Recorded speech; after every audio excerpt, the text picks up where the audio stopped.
हनुमान् श्रीपदो वायुपुत्रो रुद्रो नघोजरः अमृत्यवीरवीरश्च ग्रामवासो जनाश्रयः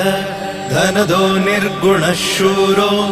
वीरो निधिपतिर्मुनिः पिङ्गाक्षो वरदो वाग्मी सीताशोकविनाशकः शिवः शर्वत्परो व्यक्तो व्यक्ताव्यक्तो धराधरः पिङ्गकेशः पिङ्गरोमा श्रुतिगम्यः सनातनः अनादिर्भगवान् देवो विश्वहेतुर्जनाश्रयः